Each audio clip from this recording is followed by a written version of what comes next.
Hello friends, आज मैं western railway के अंतर्गत कंडक्ट हुए एएमई और एडब्ल्यूएम के पेपर के सॉल्यूशन देखेंगे। इसलिए वीडियो के लास्ट तक बने रहे एवं वीडियो पसंद आए तो वीडियो को लाइक एवं चैनल को सब्सक्राइब करना ना भूलें। चलिए शुरू करते हैं।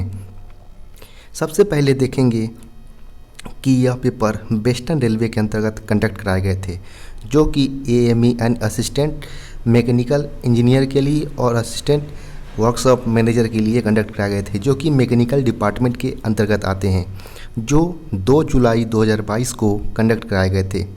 जिसमें प्रश्न की संख्या की बात करें तो 110 पूछे गए थे और जिसमें कैंडिडेट को 100 क्वेश्चंस का जवाब देना था, जिसके लिए मैक्सिमम मार्क्स 100 रखे गए थे।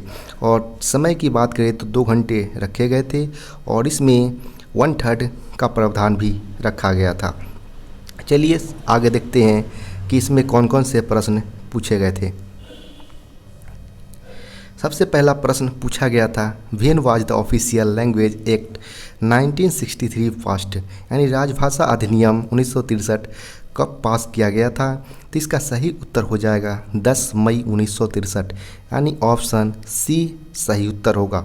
यहीं आपसे अगर इसका संशोधन यानी अमेंडमेंट के बारे में पूछा जाता कि इसका 1963 अधिनियम का संशोधन कब किया गया, तो इसका सही उत्तर 1967 होता। लेकिन यहाँ पर हमसे सिर्फ 1963 कब पास किया गया था, तो 10 मई 1963 यानी ऑप्शन सी सही उत्तर होगा। नेक्स्ट प्रश्न की बात करें तो in which region in Chhattisgarh officially divided in term of implementation, यानी छत्तीसगढ़ राजभाषा कार्यान्वयन की दृष्टि से विभाजित किस क्षेत्र में आता है, तो यह क क्षेत्र में आता है, यानी ऑप्शन ए हमारा सही उत्तर हो जाएगा। नेक्स्ट प्रश्न की बात करें तो what is the chairman of central Hindi committee, यानी केंद्रीय हिंदी समिति का अध्यक्ष कौन है। तो इसका सही उत्तर हो जाएगा प्राइम मिनिस्टर, यानी ऑप्शन ए हमारा सही उत्तर होगा। वहीं अगर आपसे मेंबर की बात किया जाता कि केंद्रीय हिंदी समिति यानी सेंट्रल हिंदी कमेटी में कितने मेंबर है, तो इसका सही उत्तर 41 हो जाता।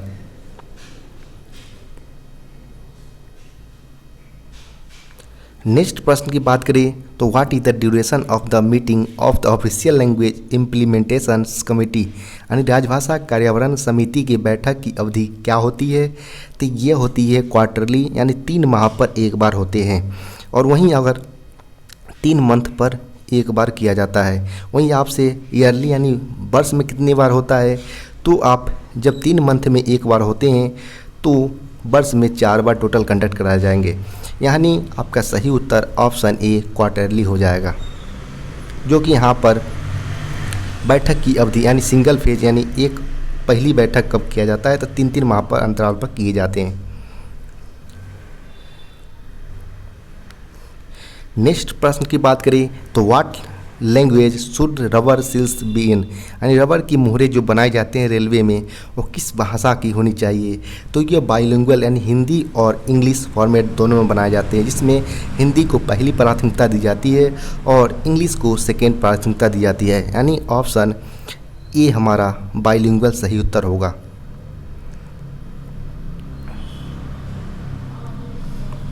नेक्स्ट प्रश्न की बात करें तो what is the honorarium of the librarian who looks after the library, यानी पुस्तकालय का कार्यभार देखने वाले पुस्तकालय अध्यक्ष की मानदेय की राशि कितनी होती है। तो यह 500 रुपये दिए जाते हैं। वहीं नेक्स्ट प्रश्न की बात करें तो सेक्शन 6 और 7 of the official language act 1963 do not apply to which states, यानी राजभाषा अधिनियम 1963 की धारा 6 और 7 कौन से राज्य के लिए लागू नहीं होते हैं। जो कि ये काफ़ी पुराना क्वेश्चन, क्योंकि यह 2019 में जम्मू कश्मीर को 2 इंडियन यूनियन टेरेटरी में बांट दिए गए हैं। अगर नए ट्रेंड में अगर पूछा जाता है तो J&K यूनियन टेरेटरी और लद्दाख टेरेटरी 2 टेरेटरी में बांट दिया गया है। दोनों पर ही सेक्शन 6 और 7 लागू नहीं होते हैं। अगर आपको इस पर डिटेल वीडियो चाहिए तो आप राजभाषा यानी ऑफिशियल लैंग्वेज मेरा पहले से वीडियो बन चुका है, उसको आप जाकर देख सकते हैं।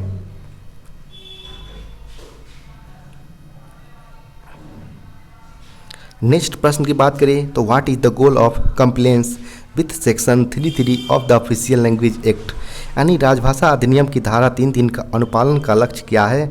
तो इसका लक्ष्य 100% रखा गया है, यानी ऑप्शन बी सही उत्तर होगा। इसमें बताया गया है कोई भी लैंग्वेज, यानी इसमें टोटल 14 दस्तावेज आते हैं, जिसमें यह बताया गया कि जो भी दस्तावेज जारी किए जाते हैं वो बाइलिंगुअल फॉर्मेट में होंगे, यानी हिंदी और अंग्रेजी दोनों फॉर्मेट में होंगे। और इसकी जिम्मेवारी जो इस पर साइनिंग अथॉरिटी होगी उसकी जिम्मेवारी यह होगी कि यह तय करे कि यह जब भी दस्तावेज जारी हो तो वह बाइलिंगुअल फॉर्मेट में जारी हो, जिसके लिए लक्ष्य 100% रखा गया है। नेक्स्ट प्रश्न की बात करें तो in which article of the constitution instructions have been given for the development of language, यानी संविधान के कौन से अनुच्छेद में भाषा के विकास के लिए निर्देश दिए गए हैं। यानी आर्टिकल 351 यानी अनुच्छेद 351 में भाषा के विकास के लिए प्रावधान रखा गया है संविधान में, यानी ऑप्शन ए सही उत्तर होगा।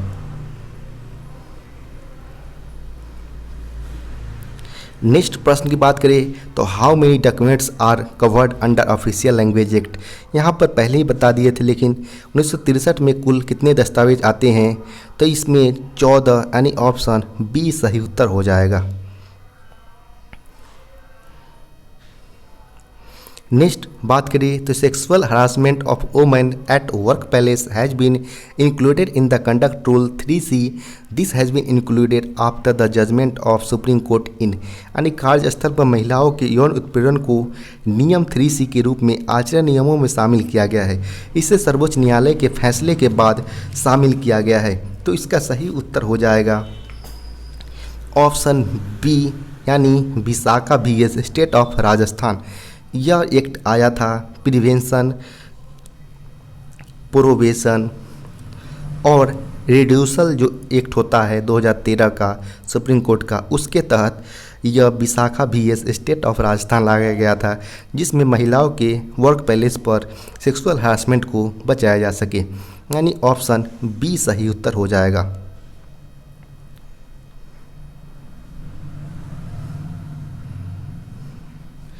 नेक्स्ट प्रश्न है a female railway employee shall be entitled maternity leave for. एक महिला रेल कर्मचारी निम्नलिखित में से मातृत्व अवकाश के लिए हकदार होगी। तो इसका सही उत्तर तो 180 डेज है, पर यहाँ पर कोई ऑप्शन ऐसा मौजूद नहीं है। साथ ही साथ यह 2 बच्चों के लिए लागू होते हैं, यानी पर बच्चे पर 180 दिन का मैटरनिटी लीव दिया जाता है। और इसके अलावा मिस कैरेज और एवर्सन के लिए भी 45 डेज को फीमेल एम्प्लॉय के लिए एग्रीमेंट दिए जाते हैं। यहाँ पर सिर्फ हमसे पूछा गया था कि मैटरनिटी लीव कितने दिन के लिए मिलते हैं, जो कि 180 डेज है। यहाँ पर कोई ऑप्शन मौजूद नहीं है, इसलिए यह प्रश्न गलत हो जाएंगे। इसके लिए सारे कैंडिडेट को 1 मार्क्स अलॉट किए जाएंगे। How many days of LHAP यानी leave on half average pay can be accumulated to an employ in his service record, यानी एक कर्मचारी को उनके सर्विस रिकॉर्ड में कितने दिनों तक LHAP जमा किया जा सकता है। इसकी मैक्सिमम लिमिट कोई नहीं, यानी अनलिमिटेड है, यानी LHAP को हम मैक्सिमम से मैक्सिमम यानी अनलिमिटेड हम स्टोर कर सकते हैं, यानी ऑप्शन डी सही उत्तर होगा।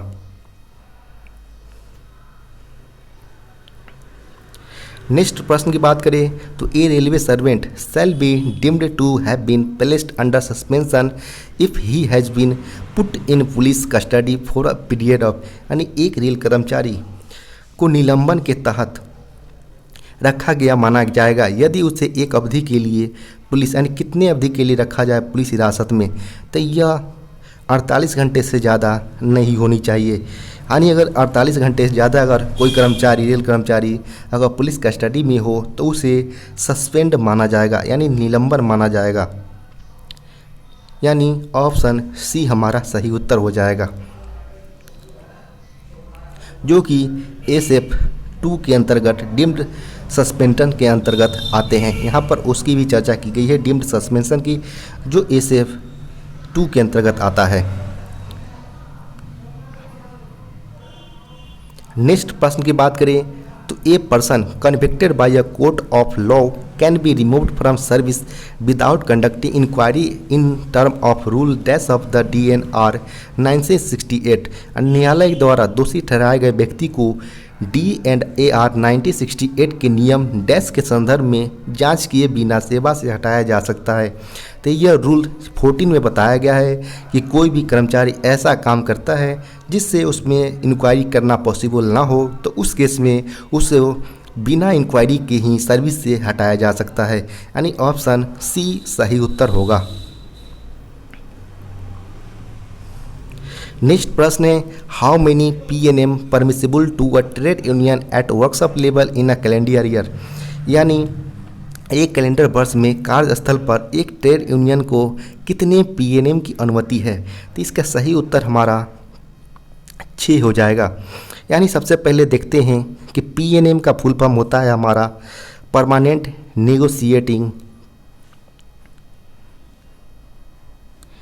मशीनरी होता है। वहीं अगर यहाँ पर हमसे पूछा गया था वर्कशॉप लेवल या डिविजनल लेवल, इस पर हमारा PNM के टोटल संख्या हमारा परमिसिबल होता है वो एक वर्ष में 6 की संख्या में होता है। लेकिन यानी हर 2 महीने पर हमारा एक हमारा PNM परमिसिबल है, जो कि हमारा वर्कशॉप लेवल और डिविजनल लेवल पर होते हैं। वहीं अगर आपसे पूछा जाता कि जोनल रेलवे पर कितने PNM परमिसिबल है, तो वहाँ पर हमारा प्रत्येक वर्ष 4 पॉसिबल होते हैं जोनल रेलवे पर। लेकिन यहाँ पर हमसे सिर्फ पूछा गया था वर्कशॉप लेवल पर, तो इसका सही उत्तर हमारा ऑप्शन ही 6 सही उत्तर हो जाएगा। नेक्स्ट प्रश्न की बात करें तो after how many years cumulated portion of pension is restored, यानी कितने वर्षों के बाद पेंशन का परिवर्तित हिस्सा बहाल किया जाता है। तो इसका सही उत्तर हो जाएगा 15 ईयर्स, यानी ऑप्शन सी सही उत्तर हो जाएगा। नेक्स्ट प्रश्न है, maximum number of financial upgradations granted under MSCP is, यानी MSCP के तहत दिए गए वित्तीय उन्नयन की अधिकतम संख्या कितनी होती है। तो इसकी संख्या टोटल 3 होती है, जो कि 10 वर्ष पर यानी एक उनको प्रमोशन देकर किया जाता है, यानी एक उसके लेवल को बढ़ा दिया जाता है 10 साल बाद अगर वह प्रमोट नहीं होने के केस में। वहीं अगर बात करें कि MSCP का फुल फॉर्म क्या होता है, तो MSCP का फुल फॉर्म होता है modified aged career progression scheme होता है। और यहाँ पर हमसे पूछा गया था MSCP के तहत कितने अधिकतम संख्या में उन्नयन किया जा सकता है, यानी अपग्रेडेशन 3 की संख्या में, यानी ऑप्शन सी हमारा सही उत्तर होगा। नेक्स्ट प्रश्न पूछा गया था कि during suspension dash percentage basic पे प्लस DA इज गिवेन, यानी निलंबन के दौरान 10% मूल वेतन प्लस DA दिया जाता है। इसका सही उत्तर हमारा ऑप्शन बी 50% निलंबन के दौरान दिया जाता है कर्मचारी को। और अगर बात करें कि निलंबन के दौरान जो निर्वाह भत्ता होता है वो उसकी स्वीकृति कौन से स्टैंडर्ड फॉर्म के तहत दिए जाते हैं, तो SF3 के अंतर्गत यह बताया गया है कि कोई भी कर्मचारी अगर निलंबन यानी सस्पेंशन हो जाता है तो उस केस में SF3 के अंतर्गत वह अपील कर सकता है कि वह उसे जो निलंबन भत्ता मिलता है उसे निर्वाह भत्ता दिया जाए। वहीं SF4 में बताया गया है कि कोई कर्मचारी को निलंबन से फिर से ड्यूटी पर लिया जाए, यानी निलंबन से बहाली में के लिए बताया गया है। यानी सिर्फ हमसे यहाँ पूछा गया था निलंबन के दौरान 10% मूल वेतन प्लस DA दिया जाता है, तो 50%, यानी ऑप्शन बी सही उत्तर होगा। नेक्स्ट प्रश्न है, canteen is required in factory if number of employees is more than, यानी कर्मचारियों की संख्या डैश से अधिक होने पर कारखाना में कैंटीन की आवश्यकता होती है। तो इसकी सही उत्तर 250 की संख्या से अगर अधिक होते हैं तो वहाँ कैंटीन की रिक्वायरमेंट होती है। ऑप्शन डी सही उत्तर होगा। नेक्स्ट प्रश्न है कि how many department can be included in privilege पास, यानी विशेषाधिकार पास में कितने आश्रितों को शामिल किया जाता है। तो इसका सही उत्तर है 2 आश्रितों को शामिल किया जाता है, यानी ऑप्शन ए सही उत्तर हो जाएगा। नेक्स्ट प्रश्न है how many CL is admissible for to a divyang employee to in a calendar year, यानी कितने CL एक कैलेंडर वर्ष में एक हैंडीकैप्ड कर्मचारी के लिए स्वीकार है। तो यह इसका सही उत्तर 12 की संख्या में हो जाएंगे। वहीं अगर वर्कशॉप लेवल पर बात करें और ऑफिस लेवल पर, तो वर्कशॉप लेवल और ऑफिस लेवल जो कि DR ऑफिस वगैरह में होते हैं, उस केस में यह 8 की संख्या में CL दिए जाते हैं। वहीं ओपन लाइन स्टाफ के लिए CL की 10 CL के लिए प्रावधान किया गया है। लेकिन यहाँ पर पूछा गया था PH के लिए, तो यह हमारा हो जाएगा ऑप्शन सी सही उत्तर। 12 की संख्या में CL प्रोवाइड किए जाते हैं। नेक्स्ट प्रश्न है कि new pension scheme NPS is effective from, यानी नई पेंशन योजना NPS डैश किस डेट से प्रभावी हुआ है। तो यह 1/1/2004 यानी 1 जनवरी 2004 से यह प्रभावी हुआ है, यानी ऑप्शन ए हमारा सही उत्तर हो जाएगा। नेक्स्ट प्रश्न की बात करें तो नेक्स्ट प्रश्न पूछा गया है एज पर द HOER यानी hours of employment period of rest rule 2005 working hours per week for intensive stoppage यानी HOER 2005 के अनुसार गहन कर्मचारियों के लिए प्रति सप्ताह कार्य के समय कितना निर्धारित किया गया है। तो बात करें यहाँ पर हमसे पूछा गया इंटेंसिव स्टाफ के लिए, तो इंटेंसिव स्टाफ के लिए 42 आवर्स निर्धारित किए गए हैं। वहीं अगर आपसे पूछा जाता कि कंटिन्यूअस स्टाफ के लिए कितना निर्धारित किया गया है, तो 48 आवर्स निर्धारित किए गए हैं पर वीक। वहीं अगर बात किया जाता एसेंशियली डिटर्मिनेंट के लिए, तो यह 48 आवर्स प्लस 12 से 14 आवर्स यानी 12 to 24 आवर्स प्लस भी हो सकते हैं। लेकिन यहाँ पर हमसे सिर्फ इंटेंसिव पूछा गया था, तो 42 यानी 42 आवर्स, ऑप्शन बी सही उत्तर होगा। नेक्स्ट प्रश्न की बात करें तो पूछा गया है the railway service conduct rule came effective from, तो रेल सेवा आचरण नियम डैश से प्रभावी हुआ है, तो 1966 से प्रभावी हुआ है, यानी ऑप्शन ए हमारा सही उत्तर होगा। नेक्स्ट प्रश्न की बात करें तो gazetted staff having completed 20 years but less than 25 years of service are entitled to get post retirement passes at the rate of, यानी राजपत्रित कर्मचारी जिन्होंने 20 वर्ष से पूरे कर लिए हो लेकिन 25 वर्ष से कम की सेवा की है, वे सेवानिवृत्ति के बाद कितने दर से उनको पास मिलेगा। तो इसका सही उत्तर होगा 2 सेट पर ईयर। अगर वह 20 से 25 से अगर लेस और 20 के अंदर में और हो तो उसको 0.2 सेट पास पर ईयर दिया जाएगा, यानी ऑप्शन बी सही उत्तर हो जाएगा।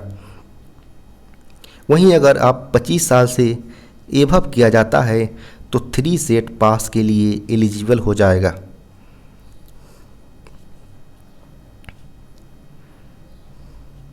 नेक्स्ट प्रश्न की बात करें तो which standard form is used for assurance of major penalty, यानी मेजर पेनाल्टी के जारी करने के लिए किस मानक फॉर्म पत्र का उपयोग किया जाता है। तो यह स्टैंडर्ड फॉर्म 5 का प्रयोग किया जाता है। और वहीं अगर माइनर पेनाल्टी के लिए पूछा जाता तो माइनर पेनाल्टी के लिए SF 11 का प्रयोग किया जाता है।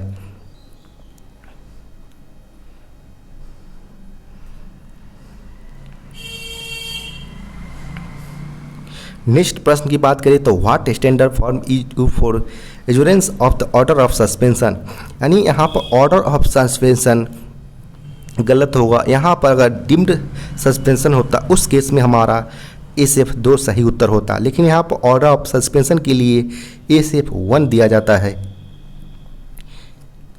लेकिन यहाँ पर कोई ऑप्शन ना मौजूद हो, इस केस में आप SF 2 की तरफ जा सकते हैं, यानी ऑप्शन बी हमारा सही उत्तर होगा। नेक्स्ट है what is the vacancy bank, and vacancy bank क्या है? तो money value of surrender post, यानी जो भी सरेंडर पोस्ट होता है उसकी वैल्यू वैकेंसी बैंक के कहलाता है, यानी ऑप्शन सी सही उत्तर हो जाएगा।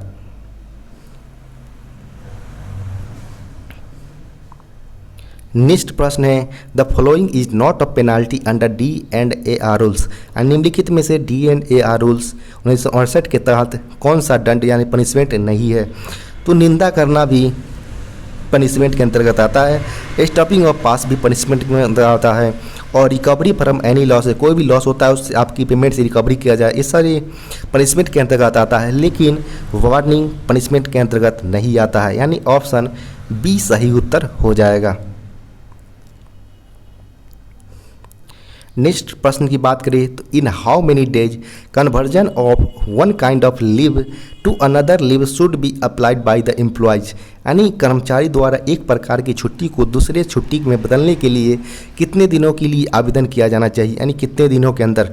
तो 30 डेज के अंदर अगर वह एक प्रकार की छुट्टी से दूसरे प्रकार की छुट्टी में बदलवाना चाहे 30 दिन के अंदर यह परमिसिबल है, यानी ऑप्शन बी सही उत्तर हो जाएगा। नेक्स्ट प्रश्न की बात करें इन how many spells child care leave can be availed in a year, यानी एक वर्ष में चाइल्ड केयर लीव कितने लाभ उठाया जा सकता है? इसका सही उत्तर हो जाएगा ऑप्शन ई 3 स्पेल्स, यानी यहाँ पर कितने स्पेल्स में है? तो 3 स्पेल्स में इसकी लाभ उठाया जा सकता है, यानी ऑप्शन ए सही उत्तर हो जाएगा।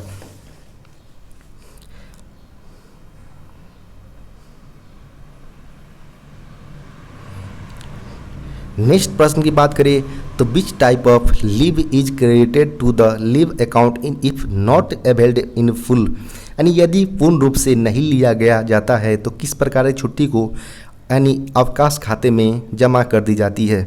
तो जो भी ज्वाइनिंग टाइम के लिए लीव मिलता है उसे एज अ LAP आपको अकाउंट में क्रेडिट कर दिए जाते हैं। अगर आप उसको नहीं लेते हैं ज्वाइनिंग टाइम लीव को तो वो आपके अकाउंट में LAP के तौर पर क्रेडिट कर दिए जाते हैं, यानी ऑप्शन डी सही उत्तर होगा।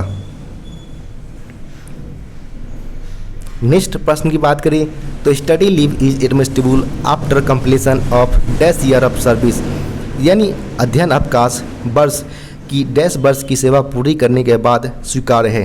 तो यह 5 वर्ष कम से कम सर्विस करने के बाद ही आपको स्टडी लीव दिया जाएगा, जिसमें कंडीशन है कि आपको मैक्सिमम 24 यानी 2 ईयर्स यानी 24 मंथ हो सकता है या 2 ईयर्स आप बोल सकते हैं, इससे ज़्यादा आपको मैक्सिमम स्टडी लीव न परमिसिबल नहीं किया जाएगा।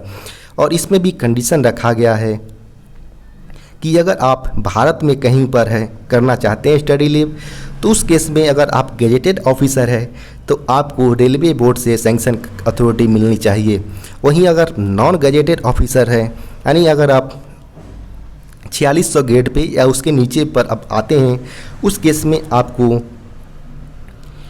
GM का अथॉरिटी लेना अनिवार्य है, यानी जनरल मैनेजर जिस भी जोनल रेलवे में आप हो। वहीं अगर आप आउट यानी भारत से बाहर अगर जाना चाहते हैं उस केस में आपको फाइनेंस मिनिस्ट्री यानी वित्त मंत्रालय से आपको परमिसिबल लेना पड़ेगा यानी परमिशन लेना पड़ेगा स्टडी लीव के लिए आउटसाइड इंडिया के लिए। लेकिन यहाँ पर सिर्फ पूछा गया था कि अध्ययन अवकाश 10 वर्ष की सेवा पूरी करने के बाद स्वीकार है तो 5 वर्ष आपका सही उत्तर हो जाएगा, यानी ऑप्शन ए सही उत्तर होगा।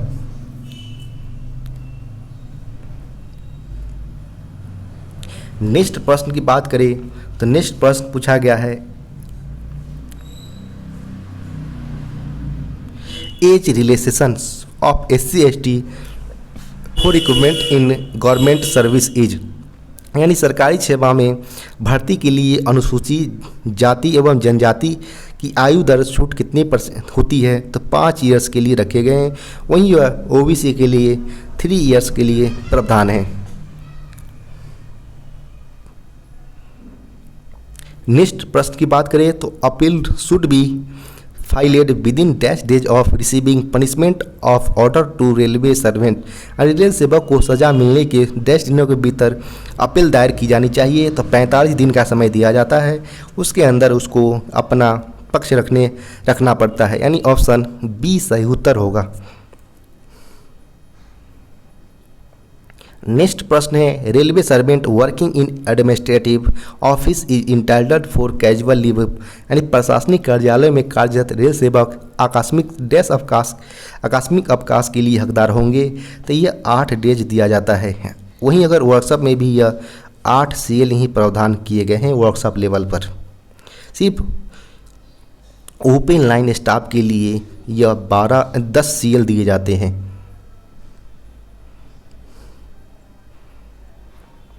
नेक्स्ट प्रश्न की बात करें तो how many school pass are admissible to railway employees son and daughter, यानी रेल कर्मचारी के बेटे बेटी के लिए कितने स्कूल पास स्वीकार है। तो इस 3 सेट पास, फुल सेट पास स्वीकार है, या आप 6 हाफ सेट ले सकते हैं, यानी ऑप्शन सी सही उत्तर होगा। नेक्स्ट है, can the school pass be stopped to the ward of an employee who is suspended, क्या किसी रेल निलंबित कर्मचारी के बच्चे को स्कूल पास रोका जा सकता है जब कर्मचारी निलंबन कंडीशन में हो। तो यह इसका उत्तर नहीं, यानी अगर कर्मचारी निलंबन अवस्था में हो फिर भी उसकी सन या डॉटर्स के लिए स्कूल पास नहीं रोका जाएगा। उस केस में भी 3 सेट फुल पास दिया जाएगा।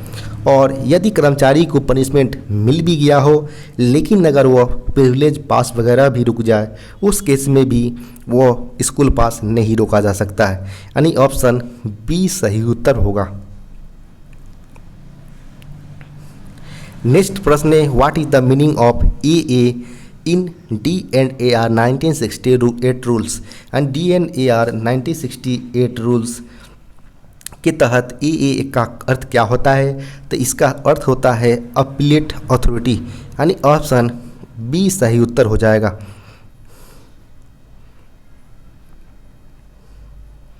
नेक्स्ट प्रश्न की बात करें तो how many automatic twist lock used in BLC wagon, यानी BLC वैगन में कितने स्वचालित ट्विस्ट लॉक उपयोग किए जाते हैं। इसका सही उत्तर हो जाएगा 8 की संख्या में, यानी BLC वैगनों में 8 ट्विस्ट लॉक यूज किए जाते हैं लॉक करने के लिए। जिसके अगर मेंटेनेंस मैनुअल की बात करें तो G100 में यह प्रावधान किया गया है कि कोई भी डिफेक्टिव होता है ATL में उसका मेंटेनेंस किया जाए, जो कि RDSO G100 पैम्पलेट में बताया गया है।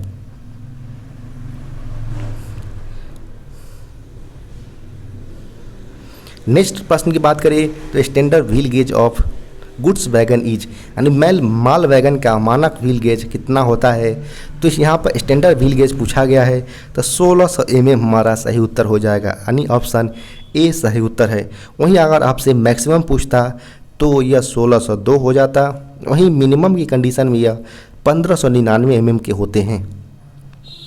यह आप इस प्रकार दे सकते हैं कि 1600 + 2 - 1 mm होता है, लेकिन यहाँ पर स्टैंडर्ड पूछा गया तो 1600, मैक्सिमम पूछा जाए तो 1602 लेंगे और मिनिमम पूछा जाए तो 1599 लेंगे।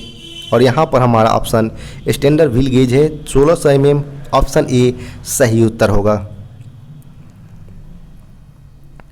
नेक्स्ट प्रश्न है, C class ODC shall be moved during only day time, यानी सी क्लास ओडिसी केवल डैश समय के दौरान स्थानांतरित किए जाते हैं। तो ऑप्शन ए सही उत्तर होगा, यानी केवल डे टाइम में ही इसका मूवमेंट किया जाएगा सी क्लास ओडिसी का। वहीं अगर बात करें इसकी स्पीड लिमिट की तो स्पीड लिमिट 25 km/h इन रूट में रखा जाएगा, इन रूट यानी बीच के रास्तों में। वहीं अगर कोई यार्ड वगैरह हो और टर्न आउट यानी कोई स्टेशन से निकलने वाला हो या एंट्री करने वाला हो, उस केस में इसकी स्पीड 8 km/h होती है।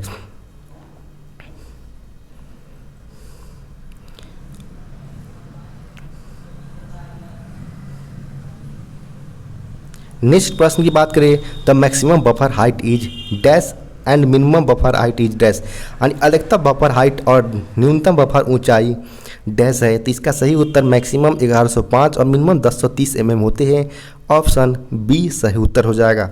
वहीं अगर बात करें कौन से RDSO पैम्पलेट में बताया गया है कि CBC का मेंटेनेंस मैनुअल रखा जाए, तो यह G76 और G80। G76 में कोई भी CBC जो लाइन स्टाफ होगा, यानी ओपन लाइन स्टाफ CNW वगैरह, उसके लिए यह रखा गया है। जबकि G80 में वर्कशॉप में कोई CBC जाती है, डिफेक्टिव होती है, तो उसके लिए G80 मेंटेनेंस मैनुअल रखा गया है। वहीं G76 में ओपन लाइन स्टाफ के लिए CBC मेंटेनेंस मैनुअल रखा गया है।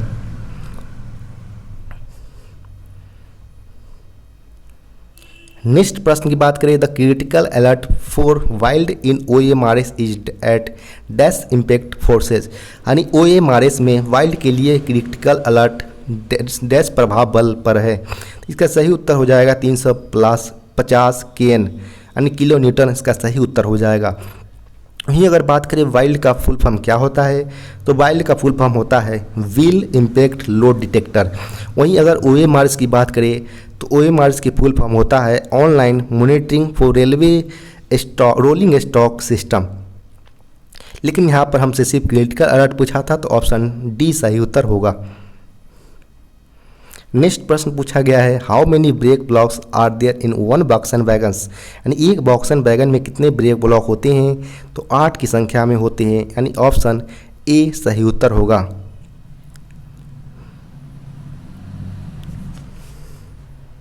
नेक्स्ट प्रश्न पूछा गया है, the colour of BPC for premium rakes and CC rake is, यानी प्रीमियम रेक और CC रैक के लिए BPC यानी ब्रेक पावर सर्टिफिकेट का रंग क्या होता है, तो यह इसकी उत्तर की बात करें तो यह डार्क ग्रीन प्रीमियम के लिए और येलो होता है CC के लिए होता है। वहीं अगर बात करें सबसे पहले प्रीमियम रेक के लिए, तो प्रीमियम रेक ग्रीन कलर में इशू किए जाते हैं डार्क ग्रीन पेपर पर। वहीं इसमें minimum brake power originating station पर 95% होना अनिवार्य है, जबकि मेंशन का मिनिमम परसेंटेज अभी रेलवे बोर्ड के द्वारा अभी तक नहीं बताया गया है कहीं पर। वहीं अगर BPC वैधता की बात करें तो 12 + 3 दिन का होता है, जिसमें 12 ड्रेज में आप मल्टीपल लोडिंग या अनलोडिंग किया जा सकता है। 3 दिन उसके बेस पॉइंट पर एग्जामिनेशन के लिए आने के लिए रखा जाता है।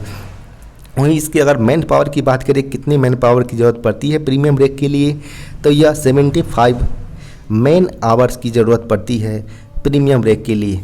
वहीं अगर बात करें कि CC रैक के लिए येलो BPC जारी किए जाते हैं। वहीं अगर बात करें इसकी minimum brake power percentage origination station पर, तो 100%, इन रूट में मिनिमम 90% होना चाहिए कम से कम। वहीं इसके BPC की वैधता की बात करें तो 30 + 5 डेज होता है। 30 डेज में आप मल्टीपल अनलोडिंग करा सकते हैं, लोडिंग अनलोडिंग, और जबकि 5 डेज ग्रेस पीरियड रखा जाता है ताकि वो बेस पॉइंट पर आ सके। वहीं मैन आवर की बात करें तो 100 मैन आवर इसके एग्जामिनेशन के लिए CC रैक के लिए रखा गया है। अगर BPC पेज के बैक पेज पर अगर गार्ड अगर किलोमीटर की मेंशन नहीं करते हैं तो BPC की वैधता 35 दिन से घटकर सीधे 20 दिन की हो जाती है। यह काफ़ी इम्पोर्टेंट सवाल है, आप इसको याद रखें। यहाँ पर ऑप्शन बी डार्क ग्रीन और येलो सही उत्तर होगा। नेक्स्ट प्रश्न पूछा गया है कि IRCA part 3 and part 4 contains 4 chapters, which chapters provide information regarding workshop repair practices, यानी IRCA भाग 3 और भाग 4 में 4 अध्याय है। कौन सा अध्याय कार्यशाला मरम्मत यानी वर्कशॉप लेवल पर वर्कशॉप लेवल अभ्यास के बारे में जानकारी प्रदान करता है, तो इसका सही उत्तर हो जाएगा चैप्टर 2, जो कि हमारा वर्कशॉप लेवल पर जानकारी प्रदान करता है। यहाँ पर टोटल इसमें बताया गया कि 4 अध्याय यानी 4 चैप्टर होते हैं। IRCA 3 जो कि हमारा गुड्स के लिए होता है और IRCA 4A कोचिंग के लिए होता है, इसका ध्यान आप रखें। जिसमें 4 चैप्टर होते हैं, जिसमें पहले चैप्टर्स में यह बताया गया है सारे डेफिनेशंस के बारे में बताया गया है, जबकि दूसरे चैप्टर में repair practice for workshop and maintenance depot के बारे में बताया गया है। जबकि तीसरे चैप्टर्स में procedures for train examinations maintenance and interchange को लेकर बताया गया है, जिसमें ट्रेन एग्जामिनेशन में बताया गया है कि किस रैक का प्रीमियम होगा, इंटेंसिव होगा, सीसी रैक कैसे किया जाएगा, फ्रेट ट्रेन एग्जामिनेशन का पैटर्न कैसा होगा, उसका ब्रेक पावर क्या होगा, री एग्जामिनेशन किस कंडीशन में होगा, इंटेंसिव प्रीमियम या जो भी हमारा ओटीसी का स्पीड लिमिट क्या होगा, क्लासिफिकेशन, ये सारे हमारा चैप्टर 3 में बताया गया है ट्रेन एग्जामिनेशन प्रोसीजर के बारे में और मेंटेनेंस एंड इंटरचेंज को लेकर बताया गया है। जबकि चौथे चैप्टर में बताया गया है रिजेक्शंस को लेकर, यानी कोई भी गाड़ी वीजी स्टॉक या कोई भी मालगाड़ी या चक्के वगैरह जो भी रिजेक्शन वगैरह सीवीसी होते हैं उस सारे रिजेक्शंस का परफॉर्मा वगैरह चैप्टर 4 में बताया गया है IRC 4 में कोचिंग के लिए। जबकि IRC 3 में जितने भी गुड्स होंगे उसके रिजेक्शन के बारे में चैप्टर 4 में बताया गया होगा। पहले में सारी डिफिनेशंस, सेकेंड में repairs, practice for workshop and maintenance depot के बारे में बताया गया है। जबकि चैप्टर 3 में बताया गया है train examinations maintenance and interchange को लेकर बताया गया है। जबकि 4 में बताया गया है रिजेक्शंस पार्ट्स के बारे में बताया गया है। नेक्स्ट प्रश्न की बात करें कि नेक्स्ट प्रश्न कौन सा है, यहाँ पर हमारा सही उत्तर सिर्फ वर्कशॉप लेवल पूछा गया था, तो ऑप्शन चैप्टर 2 सही उत्तर होगा।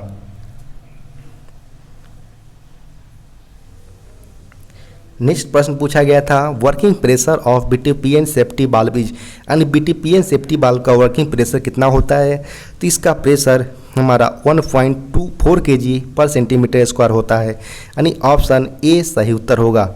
वहीं अगर आपसे पूछ ले नंबर ऑफ सेफ्टी बाल्ब यूज्ड इन BTPN पर BTPN वैगन, यानी एक BTPN वैगन में सेफ्टी बाल्ब की संख्या 1 की संख्या में होती है।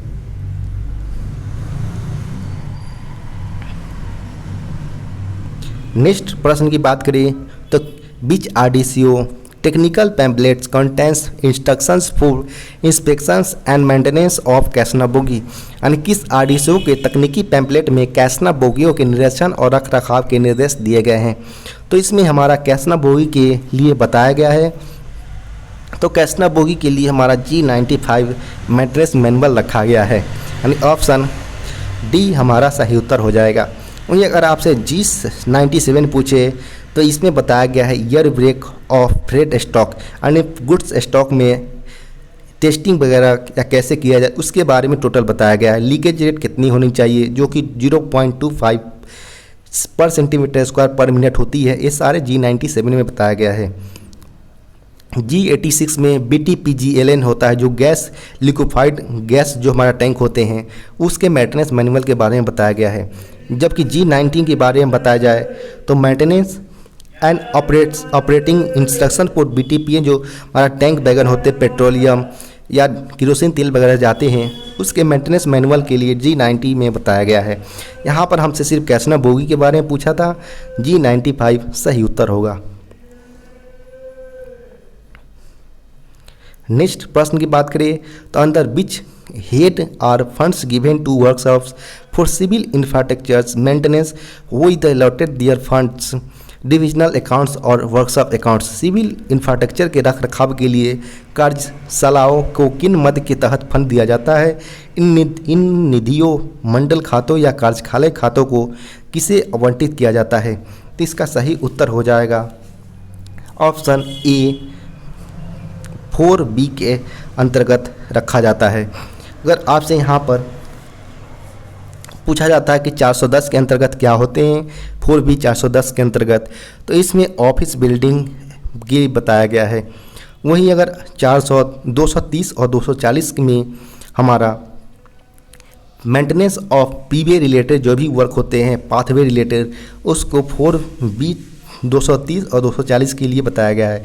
जबकि 410 में बताया गया है ऑफिस बिल्डिंग मेंटेनेंस के लिए बताया गया है। जबकि हमारा सही उत्तर यहाँ पर वर्कशॉप लेवल पर बताया गया है जो भी अकाउंट्स वगैरह और सिविल इंफ्रास्ट्रक्चर्स के लिए, तो वो हमारा 4B 430 यानी ऑप्शन ए सही उत्तर होगा। नेक्स्ट प्रश्न की बात करें तो how many types of brakes available in 3 phase EMU and MEMU के बारे में बताया गया है। यानी 3 फेज EMU और MEMU में कितने प्रकार के ब्रेक उपलब्ध होते हैं, तो इसका सही उत्तर हो जाएगा 3 फेज ब्रेक उपलब्ध होते हैं। इसमें है एक EP ब्रेक होता है, सेकेंड हमारा ऑटो ब्रेक होता है और थर्ड हमारा पार्किंग ब्रेक होता है। यानी हमारा ऑप्शन C सही उत्तर होगा। नेक्स्ट प्रश्न की बात करें तो what is the underlying principle of solid waste management rules 2016 as relevant to rolling stock workshops and depots in one line, how to implement its. एक पंक्ति में चल स्टॉक कार्यशालाओं और डिपो के लिए प्रासंगिक ठोस अवशिष्ट प्रबंधन नियम 2016 का अंतर्निहित सिद्धांत क्या है, इसे कैसे लागू करें। तो इसे हम रिसाइकलिंग मेथड के द्वारा लागू अप्लाई कर सकते हैं। ऑप्शन C सही उत्तर होगा। नेक्स्ट है on operating D1 emergency beach pressure drops, यानी D1 आपात स्थिति के संचालन पर कौन सा प्रेशर गिरता है, तो BP यानी ब्रेक पाइप का प्रेशर गिरता है। यानी हमारा ऑप्शन B सही उत्तर होगा।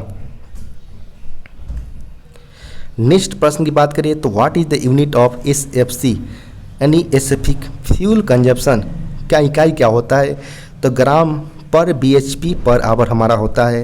यानी ऑप्शन A सही उत्तर होगा। नेक्स्ट प्रश्न है कि विच type of suspension in WDM3A locomotive bogie has, यानी WDM3A लोकोमोटिव बोगी में किस प्रकार का निलंबन होता है, तो यह डबल स्टेज का होता है। यानी ऑप्शन B सही उत्तर होगा।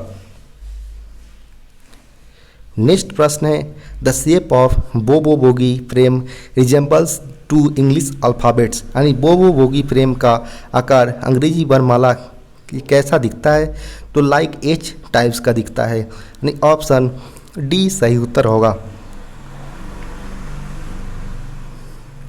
नेक्स्ट प्रश्न है कि विच type of diesel engine is fitted in HHP locomotive, यानी HHP लोकोमोटिव में किस प्रकार का डीजल इंजन फिट किए जाते हैं, तो 2 स्ट्रोक वाले जो भी इंजन होंगे उसको HHP लोकोमोटिव साथ फिट किए जाएंगे। यानी ऑप्शन D सही उत्तर होगा।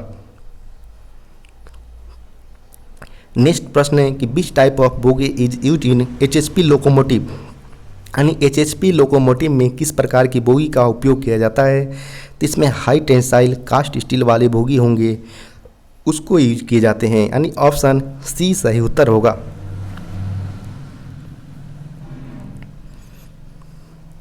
नेक्स्ट प्रश्न है कंडमिंग limit of brake pad in LHB coach is, यानी ब्रेक पैड जो भी LHB कोच में होती है उसकी कंडमिंग लिमिट 7 mm की होती है। यानी ऑप्शन B सही उत्तर हो जाएगा।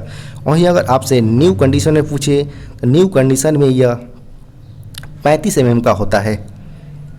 वहीं अगर आपसे पूछे maximum gap between brake disc and brake pad is 1.5 mm का मिनिमम मैक्सिमम गैप होता है ब्रेक डिस्क और ब्रेक पैड के बीच। नेक्स्ट प्रश्न पूछा गया था the type of coupler is used in LHB coach, यानी LHB कोच में किस प्रकार का कपलर यूज किए जाते हैं, तो etch type tight coupler use किए जाते हैं। यानी ऑप्शन A सही उत्तर हो जाएगा।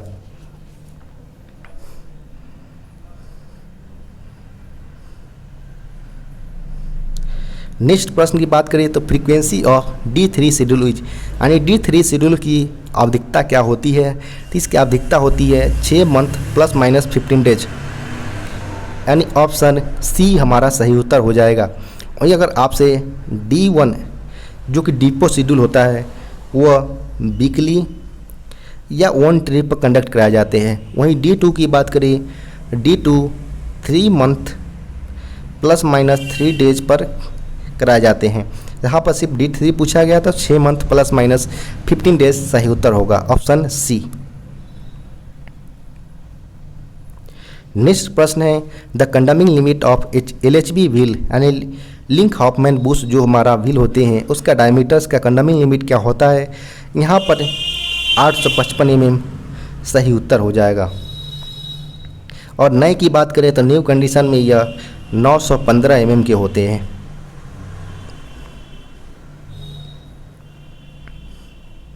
नेक्स्ट प्रश्न की बात करें, the name of shock observers connected between bogie and car body in LHB coach, यानी बोगी और कार बॉडी में एलएचबी कोच में बीच जुड़े शॉक ऑब्जर्वर्स का नाम क्या है? तो इसे योर डैम्पर या योर शॉक ऑब्जर्वर्स आप बोल सकते हैं। ऑप्शन सी सही उत्तर होगा।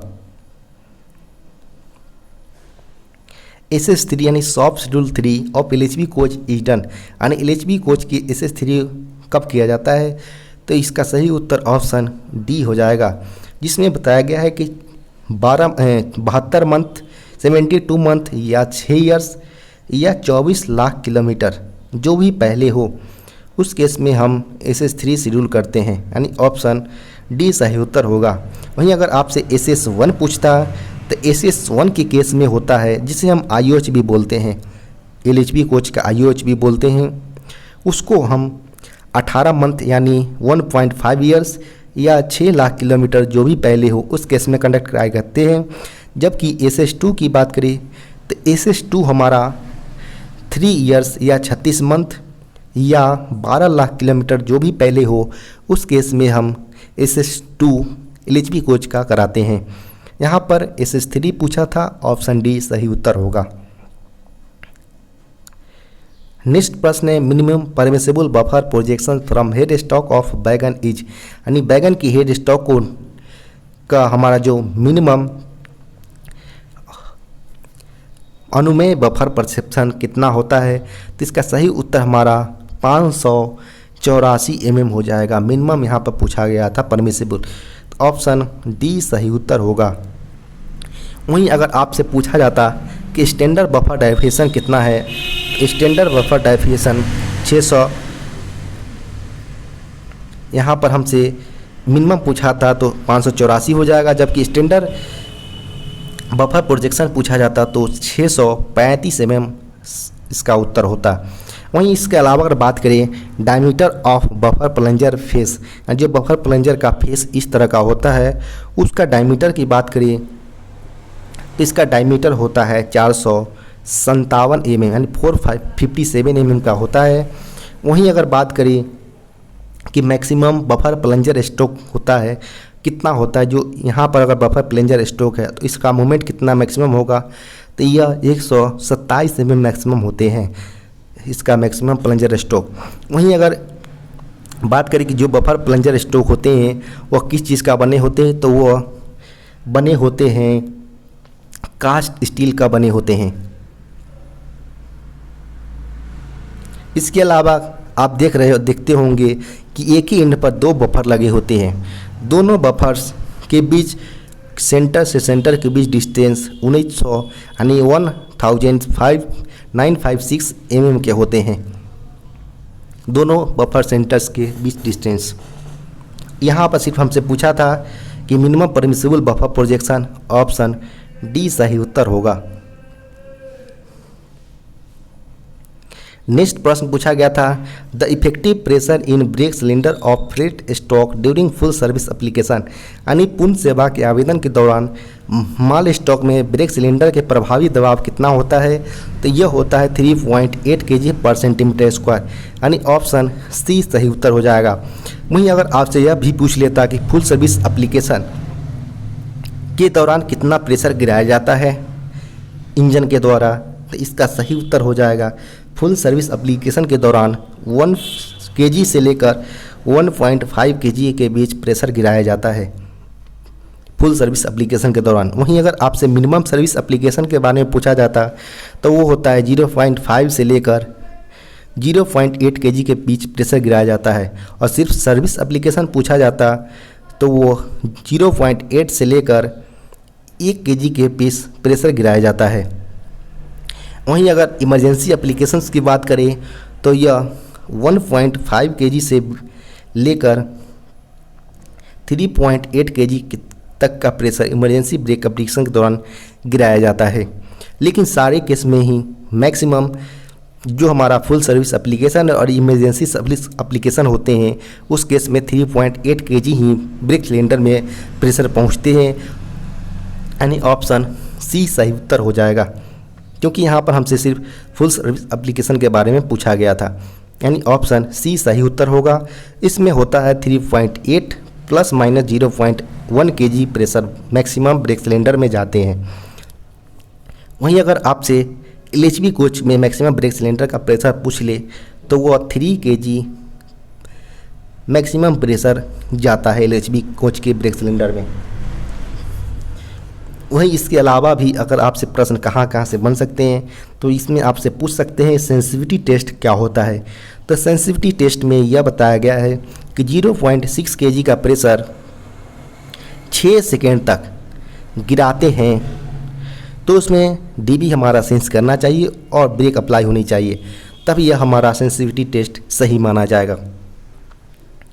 वहीं इसके अलावा बात करें इनसेंसिटिविटी टेस्ट की। इनसेंसिटिविटी टेस्ट क्या होता है? तो इनसेंसिटिविटी टेस्ट में बताया गया है कि 0.3 kg का प्रेशर 60 सेकेंड तक गिराते हैं तब भी DB सेंस नहीं करनी चाहिए और ब्रेक अप्लाई नहीं होनी चाहिए, तब हमारा इनसेंसिटिविटी टेस्ट सही माना जाएगा। वहीं अगर आपसे पूछा जाता है कि गुड्स स्टॉक में लीकेज रेट कितना परमिसिबल है तो यह 0.25 kg पर सेंटीमीटर स्क्वायर पर मिनट अलाउबल है, जो G97 के RDSO पैम्पलेट्स में बताया गया है। इस सारे बात को आप ध्यान रखें। यहाँ पर सिर्फ फुल सर्विस एप्लीकेशन पूछा गया था तो ऑप्शन सी सही उत्तर होगा। नेक्स्ट प्रश्न की बात करें, at the originating points minimum brake powers और प्रीमियम रेक के बारे में पूछा गया है। तो प्रीमियम रेक में हमारा ओरिजिनेटिंग स्टेशन पर ब्रेक पावर 95% होते हैं, BPC कलर ग्रीन कलर का होता है। वही बात करें कि हमारा इसमें BPC वैलिडिटी 12+3 डेज है। वहीं मैन पावर हमारा 75 मैन आवर्स की ज़रूरत पड़ती है इसकी एग्जामिनेशंस के लिए। यहाँ पर आप देख सकते हैं, यहाँ पर हमारा प्रीमियम रेक का ब्रेक पावर प्रमाणित मान्यता कितने, तो भैया 12+3 डेज का होता है। यहाँ पर प्लस माइनस दिया है जो कि गलत है, तो यहाँ पर 12+3 डेज का होता है, यानी ऑप्शन बी सही उत्तर होगा। The draw and buffing force transmissions in ICF coach is through, यानी ICF कोच में ड्रॉ और बफिंग फोर्स का ट्रांसमिशन किसके माध्यम से होता है, तो इसका सही उत्तर सेंटर पिवट हो जाएगा, यानी ऑप्शन ए सही उत्तर होगा। नेक्स्ट प्रश्न है, sharp flange condition is called when radius of top of wheel flange reduces, यानी शार्प फ्लेंज स्थिति तब कहा जाता है जब व्हील फ्लेंज का त्रिज्या डैश कम हो जाता है, तो 5 mm तक आ जाता है, तब उसको हम शार्प फ्लेंज यानी radius of top flange wheel flange reduces माना जाता है, यानी शार्प फ्लेंज माना जाता है। ऑप्शन बी सही उत्तर होगा। नेक्स्ट प्रश्न की बात करें तो नेक्स्ट प्रश्न पूछा गया था, विच type of roller bearing is fitted in ICF bogie wheel, यानी ICF बोगी में किस प्रकार के रोलर बियरिंग का प्रयोग लगाया जाता है। इसका सही उत्तर हो जाएगा double row self align spherical roller bearing, यानी ऑप्शन सी सही उत्तर हो जाएगा। यहाँ पर इस तरह से होता है और इसके बीच हमारा छोटे छोटे स्फेरिकल रोलर बियरिंग प्रयोग किए जाते हैं। और आपसे पूछ ले कि इसमें टोटल रोलर की संख्या कितनी होती है, तो इसमें डबल रो होते हैं। तो अगर यहाँ पर डबल रो के बताया जाए तो प्रत्येक रो में हमारा 14 की संख्या में रोलर प्रयोग किए जाते हैं, यानी एक बियरिंग में टोटल 28 रोलर प्रयोग किए जाते हैं। आप इससे भी प्रश्न पूछा जा सकता है कि टोटल रोलर बियरिंग संख्या पर बियरिंग में 28, जबकि पर हमारा जो सेल्फ होता है हमारा रोलर उसमें 14 की संख्या में प्रयोग किए जाते हैं। नेक्स्ट प्रश्न की बात करें तो फुल फॉर्म ऑफ PEASD, यानी PEASD का पूर्ण रूप क्या है, तो passenger emergency alarm signal device होता है, यानी ऑप्शन बी हमारा सही उत्तर होगा। POH and periodicity of newly built BCN HL wagon, यानी BCN HL वैगनों की POH की आवधिकता क्या होती है, तो इसका आवधिकता 6 ईयर्स की होती है POH की, जबकि अगर ROH की पूछा जाता तो ROH की आवधिकता 24 मंथ यानी 2 ईयर्स की होती है।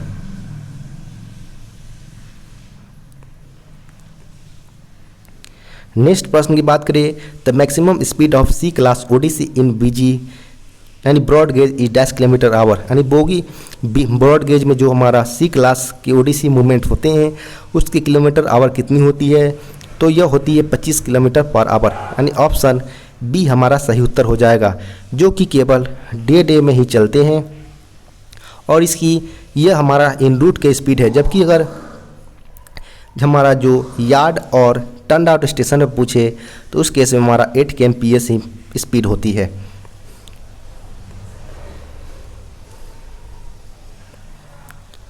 नेक्स्ट प्रश्न की बात करें the root radius of flange in new wheel in coaching stock is, यानी कोचिंग स्टॉक में नए पहिए में फ्लेंज की मूल त्रिज्या कितनी होती है, तो यह 16 mm की होती है, यानी ऑप्शन 16 R रेडियस की होती है, जबकि कंडम हो जाता है या 13 R पर कंडम हो जाते हैं।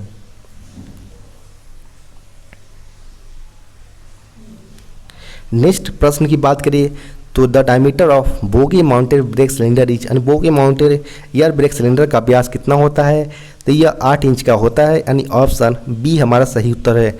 वहीं अगर आपसे mm में पूछे तो 203 mm की अप्रॉक्स होते हैं। नेक्स्ट प्रश्न की बात करें the voltage use in train lighting system is, यानी ट्रेन प्रकाश व्यवस्था में प्रयुक्त वोल्टेज कितनी होती है, 110 वोल्ट का प्रयोग किया जाता है। नेक्स्ट प्रश्न की बात करें तो number of accident alarm hooter must be sounded when requiring both ART और ARME, यानी एक्सीडेंट रिलीफ ट्रेन और एक्सीडेंट रिलीफ मेडिकल इक्विपमेंट वाहन होता है, उसकी आवश्यकता होने पर, दोनों की आवश्यकता होने पर कौन सा हूटर बजना चाहिए। तो इस केस में आप देख सकते हैं कि जब भी हमारा 4 हूटर जो कि 5-5 सेकेंड के अंतराल पर 4 बार बजे, तो उस केस में हमारा होम स्टेशन पर ART और ARME दोनों की ज़रूरत पड़ती है होम स्टेशन पर। वहीं अगर 5 हूटर बजे 5-5 सेकेंड पर के अंतराल पर 45 सेकेंड के लिए, तो वह हमारा आउटसाइड स्टेशन होगा। वहीं अगर 90 सेकेंड्स के लिए अगर बचता है तो दोनों निरस्त माना जाएगा, लेकिन यहाँ पर हमसे सिर्फ दोनों की आवश्यकता होने पर बताया गया है। तो 5-5 सेकेंड के अंतराल पर 45 सेकेंड के लिए अगर 4 हूटर बजाए जाते हैं तो हमारा ART और ARME की दोनों की ज़रूरत होम स्टेशन पर होगी, यानी ऑप्शन डी सही उत्तर होगा। नेक्स्ट प्रश्न की बात करिए तो hot boxes can be detected by, यानी हॉट बॉक्सेस का पता लगाया जा सकता है छूकर, सूंघकर और देखकर, यानी टचिंग, स्मेलिंग और सीइंग, यानी all of these options are correct, यानी डी ऑप्शन सही उत्तर होगा। नेक्स्ट प्रश्न की बात करें when DB is working conditions the position of DB handle is, यानी जब DB कार्यरत अवस्था में हो तब DB के हैंडल की पोजीशन क्या होगी, तो वो वर्टिकल अवस्था में होगी, यानी ऑप्शन सी हमारा सही उत्तर होगा। नेक्स्ट प्रश्न की बात करें तो नेक्स्ट प्रश्न पूछा गया है कि व्हाट इज द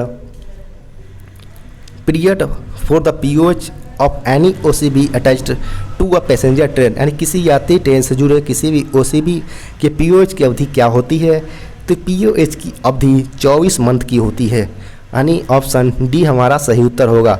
वहीं अगर OCB की कोडल लाइफ की बात करें तो यह 40 ईयर्स इसका कोडल लाइफ होते हैं।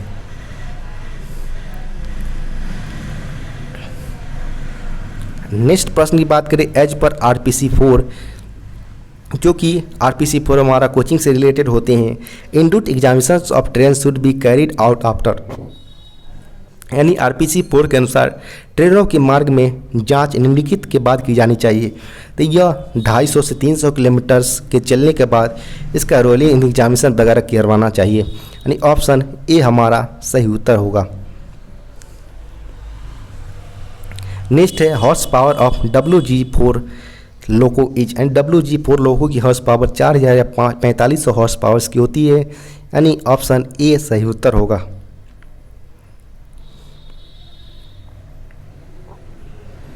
नेक्स्ट प्रश्न की बात करें in case of any stop signals get failed then loco pilots get the authority to letter from previous station is, यानी कोई भी स्टॉप सिग्नल विफल हो जाता है तो लोको पायलट को पिछले स्टेशन से प्राधिकरण पत्र मिलता है। वो कौन सा होता है? तो इसका सही उत्तर हो जाएगा T39(1) का प्रयोग किया जाता है अगर प्रीवियस स्टेशन पर दिए जाए, जिसे हम बोल सकते हैं कि advance authority to pass defective signal and authority given by previous stations. इस केस में हमारा T61 जो हमारा होता है वो दिया जाता है। वहीं अगर बात करें कि T69 भी जो किस केस में दिया जाता है, तो इसमें बताया गया है कि you are hereby authorise to pass the defective outer home inner home routing starters intermediate advance starters IBS signal at on positions speed not exceeds 15 km/h। ये सारे कंडीशन जो हमारा होम सिग्नल्स वगैरह है उस केस के विफल होने पर 15 किलोमीटर की जो हमारा स्पीड रिस्ट्रिक्शन दी जाती है उस केस में हमारा T369 भी दिया जाता है।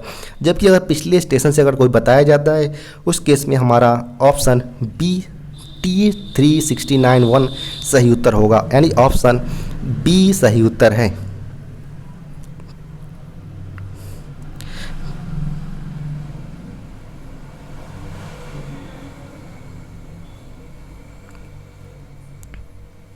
नेक्स्ट प्रश्न की बात करें तो if a driver has not gone into sections for 1 year he will be have to be given LRD of. यानी अगर कोई ड्राइवर 1 साल से सेक्शन में नहीं गया हो तो उसे LRD देनी चाहिए 2 ट्रिप्स का, 2 ट्रिप्स का LRD देना पड़ेगा, यानी ऑप्शन बी सही उत्तर होगा।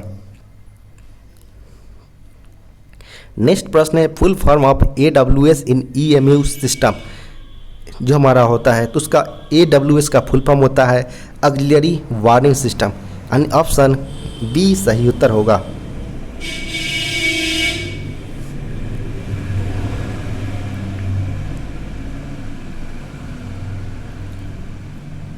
नेक्स्ट प्रश्न है the CBC fitted on LHB coach has dash features, यानी LHB कोच के पर फिट किए गए CBC में कौन सा फीचर्स लगे होते हैं?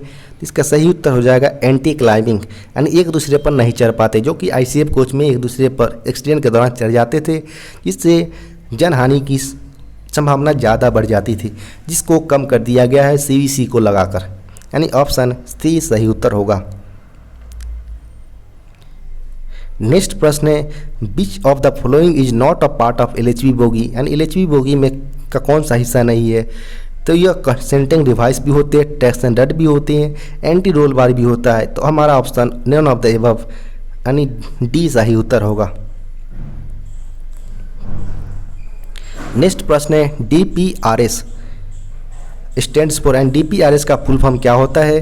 तो डिस्ट्रीब्यूटेड पावर रोलिंग स्टॉक, यानी ऑप्शन बी सही उत्तर होगा।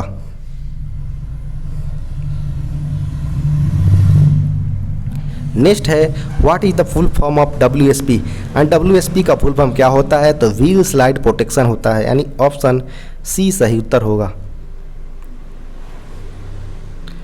नेक्स्ट है कि 1 unit of BLC wagons consist of, यानी BLC वैगन की एक इकाई में डैश कार लगे होते हैं, तो 2A कार लगे होते हैं और 3B कार लगे होते हैं, यानी ऑप्शन ए हमारा सही उत्तर हो जाएगा, जिसमें 08 ATA लगाए जाते हैं ऑटोमेटिक स्विच लॉक, जिसका मेंटेनेंस मैनुअल G100 में बताया गया है। इसके अलावा अगर बात करें कि इसमें टोटल एक यूनिट में टोटल 5 कार होते हैं, जिसमें 2A कार और 3B कार होते हैं, और टोटल 9 यूनिट का एक रेक चलता है। इसके अलावा अगर बात करें कि जो हमारा 5 यूनिट होते हैं, इसके जो दोनों A कार के एंड पर CBC हाइट 1105 mm का होता है, जबकि B कार में जो हमारा SLD यानी स्लैक लेस ड्रॉ बार यूज किए जाते हैं, उसकी रेल लेवल से हाइट 845 mm के होते हैं। वहीं अगर हम BLC वैगन्स में नए चक्के की साइज़ की बात करें तो 840 mm, वहीं कंडम हम 780 mm कर देते हैं। यहाँ पर सिर्फ हमसे पूछा गया था एक इकाई यूनिट में कितने होते हैं? 2A कार और 3B कार, यानी ऑप्शन ए हमारा सही उत्तर होगा। Which is the not a type of draft gears use in CBC of wagons and coaches, यानी वैगन और कोचेज में CBC में किस प्रकार के ड्राफ्ट गियर का उपयोग नहीं किया जाता है? तो इसका सही उत्तर हमारा MK51 का प्रयोग नहीं किया जाता है। बाकी MK50, RF61 और SL76 तीनों का प्रयोग किया जाता है, यानी ऑप्शन डी हमारा सही उत्तर होगा। नेक्स्ट प्रश्न है, which part is sometime referred to as the brain of the air brake system, यानी किस भाग को ईयर ब्रेक सिस्टम का मस्तिष्क कहा जाता है। तो इसका सही उत्तर हमारा डिस्ट्रीब्यूटर वाल्व हमारा, जिसे हम डीवी बोलते हैं, उसे हम ईयर ब्रेक सिस्टम का हम ब्रेन भी बोल सकते हैं, बोला जाता है, यानी ऑप्शन ए हमारा सही उत्तर होगा। How many brake cylinders are used in BMBS wagon, यानी BMBS वैगन के में कितने ब्रेक सिलेंडर प्रयोग किए जाते हैं। तो पर बोगी एक होता है, जबकि पूरे वैगन में दोनों ट्रॉली पर लगाए जाते हैं, यानी 2 की संख्या में होगा। जिसकी अगर डायमीटर्स की बात करें तो 10 इंच की होते हैं, यानी 255 mm के अप्रॉक्स होते हैं। नेक्स्ट प्रश्न है 96। तो 96 में यह बताया गया है कि RDSO maintenance manual for casnub bogie as, यानी कैसना बोगी के लिए आरडीएसओ का रखरखाव नियमावली कौन सा है। तो यह G95 है। वहीं G97 में बताया गया है air brake maintenance of freight stock, जबकि G72 में बताया गया है कि जो हमारा fabrication wagon U frame type bogie होता है, उसके फैब्रिकेशन और मेंटेनेंस के रूप में बताया गया है। जबकि G90 में maintenance manuals for BTPN wagons होते हैं, उसके लिए बताया गया है। नेक्स्ट प्रश्न है, as per the accident manual train parting is classified as, यानी दुर्घटना नियमावली के अनुसार ट्रेन पार्टिंग को डैश रूप में वर्गीकृत किया गया है। तो इसका सही उत्तर हो जाएगा हमारा J टाइप के अंतर्गत बताया गया है, यानी ऑप्शन बी हमारा सही उत्तर होगा। वहीं अगर आपसे पूछा जाए कि ए टाइप में क्या होता है, बी टाइप में क्या, तो यहाँ पर ए टाइप में हमारा होता है कोलिजन, बी टाइप में होता है fire in train, C type में होता है लेवल क्रॉसिंग कोई कर जाता है, उस केस को हम सी टाइप के अंतर्गत एक्सीडेंट के अंतर्गत रखते हैं। जबकि डी टाइप में कोई गाड़ी डिलीमेंट हो जाती है, जे टाइप में फेलियर ऑफ इंजन और रोलिंग स्टॉक, यानी यहाँ पर हमारा जो भी हमारा वैगन्स वगैरह होते हैं और इंजन वगैरह, उसके फेलियर को हम जे टाइप के अंतर्गत रखते हैं। जबकि के टाइप को फेलियर ऑफ पीवे यानी पाथवे को माना गया है। एल टाइप में इलेक्ट्रिकल जो भी इलेक्ट्रिकल इक्विपमेंट वगैरह वो सारे फेलियर को हम एल टाइप के अंतर्गत मानते हैं। जबकि एम को SNT फेलियर माना जाता है। जबकि आई एंड ओ को करेंटली रिमूव कर दिया, इसको यह अब एक्सीडेंट मैनुअल के अंतर्गत नहीं है वर्तमान में। आई और ओ, इस पर प्रश्न पूछा जाता है कि कौन सा मेंटेनेंस मैनुअल के अंतर्गत कौन सा हटा दिया गया है। तो इसका सही उत्तर आई एंड ओ हो जाएगा। और इसके अलावा भी एक प्रश्न पूछा जाता है कि कौन से जो हमारा कैटल रैंडवर होता है CRO, तो कौन से जानवर एनिमल्स वगैरह पर यह रूल्स नहीं लागू होता है। तो इसका सही उत्तर हमारा डोंकी हो जाएगा, जिस पर यह एक्सीडेंट मैनुअल रूल नहीं लागू होते हैं। और यहाँ पर हमसे पूछा गया था सिर्फ ट्रेन पार्टिंग के बारे में, तो यह जे टाइप के अंतर्गत आते हैं। नेक्स्ट प्रश्न है POH interval of VBN RMT wagon is, यानी जो हमारा VBT RMT वैगन होते हैं उसके POH के अंतराल कितना होता है। तो वो हमारा होता है 1.5 ईयर्स, यानी 18 मंथ होते हैं, यानी ऑप्शन ए हमारा सही उत्तर होगा। वहीं अगर VBN की बात करें तो VBN हमारा मिल्क वैगन होते हैं। मिल्क जो हमारा मिल्क टैंक वैन होते हैं उसको बोलते हैं। जबकि RMT को हम रियल मिल्क टैंक वैगन बोलते हैं, जिसका IOH की बात करें तो IOH 9 मंथ पर किए जाते हैं, जबकि POH 1.5 वर्ष पर किए जाते हैं। ऑप्शन ए हमारा सही उत्तर होगा। नेक्स्ट प्रश्न पूछा गया था dash grams grease is use in wagon CTRV, यानी वैगन CTRV में डैश ग्राम ग्रीस का प्रयोग किया जाता है। तो इसका सही उत्तर ऑप्शन ए सही उत्तर हो जाएगा, यानी 455 ± 30 ग्राम्स। नेक्स्ट प्रश्न की बात करें तो length of LHB coach is, यानी LHB कोच की लंबाई कितनी होती है? तो 23,540 mm होती है, यानी ऑप्शन ए सही उत्तर होगा। नेक्स्ट प्रश्न की बात करिए तो in air brake system the thread joints are tightens with the which type of tapes, यानी एयर ब्रेक सिस्टम में थ्रेड जोड़ों को किस प्रकार के टेप से कस दिया जाता है? तो टेफ्लॉन टेप इसका सही उत्तर होगा, ऑप्शन बी।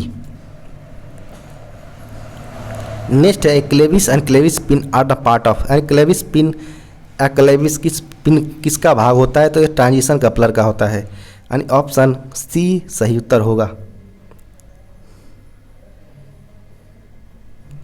नेक्स्ट है condemning size of elastomeric pad of casnub bogie, यानी कैसनब बोगी का जो EM पैड वगैरह होते हैं उसकी कंडमिंग लिमिट 42 mm होती है, यानी ऑप्शन सी। जबकि नेम पूछा जाए तो यह 46 mm के होते हैं।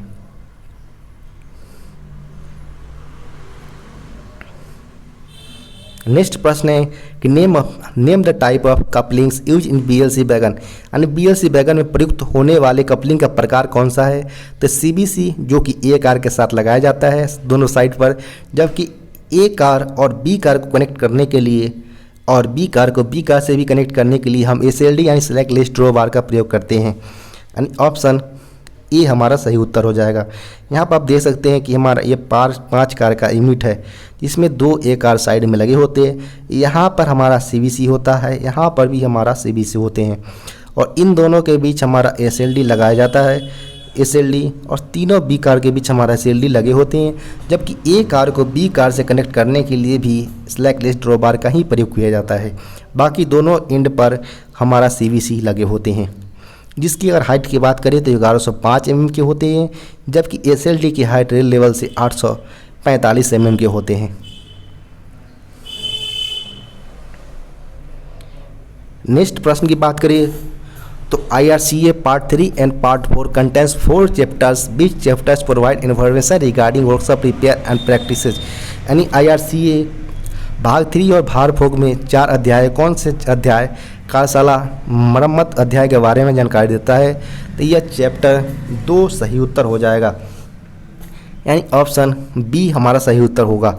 जबकि पहले चैप्टर, यहाँ टोटल 4 चैप्टर होते हैं, जिसमें भाग 3 हमारा IRCA पार्ट 3 हमारा गुड्स से रिलेटेड है, जबकि IRCA हमारा कोचिंग से रिलेटेड है, IRCA 4। जबकि यहाँ पर हमारा टोटल 4 चैप्टर में सेकेंड चैप्टर हमारा कार्यशाला यानी वर्कशॉप की मेंटेनेंस वगैरह से बारे में बताता है। जबकि पहले चैप्टर्स की बात करें तो पहले चैप्टर में सारे डेफिनेशंस के बारे में बताया गया है। सेकेंड चैप्टर्स की बात करें तो repair procedures for workshop and maintenance depot जितने भी होते हैं वर्कशॉप, उसके सारे मेंटेनेंस प्रोसीजर्स के बारे में चैप्टर 2 में बताया गया है। जबकि चैप्टर 3 में ये बताया गया है कि प्रोसीजर्स फॉर ट्रेन एग्जामिनेशंस, इंटरजेंस और मेंटेनेंस के बारे में बताया गया है कि फिर ट्रेन एग्जामिनेशंस का पैटर्न कैसा होगा, उसका ब्रेक पावर कैसे होगा, री एग्जामिनेशन कैसे की जाएगी, उसकी क्या कंडीशन होगी, जो भी हमारा ODC वगैरह चलते हैं उसकी क्या लिमिट, ओवर लिमिट वगैरह होगी, इसके बारे में बताया गया है। जबकि चैप्टर 4 में बताया गया है कि कोई भी पार्ट्स यानी जो भी चक्के वगैरह कंडम होते हैं, बैगन कंडम होती है, उसकी कोडल लाइफ क्या होगी, कब यह कंडम कर दी जाएगा, इसके रिजेक्शंस को लेकर जितने भी रिजेक्शंस पार्ट्स वगैरह या बैगन है उसको चैप्टर 4 में बताया गया है। यहाँ पर सिर्फ पूछा गया था कार्यशाला मरम्मत अभ्यास, जो कि चैप्टर 2 में आता है, यानी ऑप्शन बी सही उत्तर होगा। नेक्स्ट प्रश्न पूछा गया है कि which RDCO technical pamphlets consent instructions for inspection and maintenance of air brake system, यानी जो हमारा maintenance of air brake system होता है वो G97 में है बताया गया, यानी ऑप्शन ए हमारा सही उत्तर होगा। जबकि G81 में हमारा CTRV के मेंटेनेंस से रिलेटेड है, जो कि कार्टिज टेपर रेलर बियरिंग होते हैं, जो कि LHV और गुड्स वैगन में प्रयोग किए जाते हैं। जबकि G73 में हमारा बोवारन वैगन होता है, उसके मेंटेनेंस से रिलेटेड है। जबकि 71 की बात करें तो G71 में फॉस्फेरिक टैंक वैगन होते हैं, उसके मेंटेनेंस के बारे में बताया गया है। जबकि यहाँ पर हमसे सिर्फ पूछा गया था एयर ब्रेक सिस्टम के बारे में, G97 ऑप्शन ए हमारा सही उत्तर होगा। नेक्स्ट है what is the transportation core code of inspections carriage administrative, तो हमारा यहाँ पर RA सही उत्तर होगा।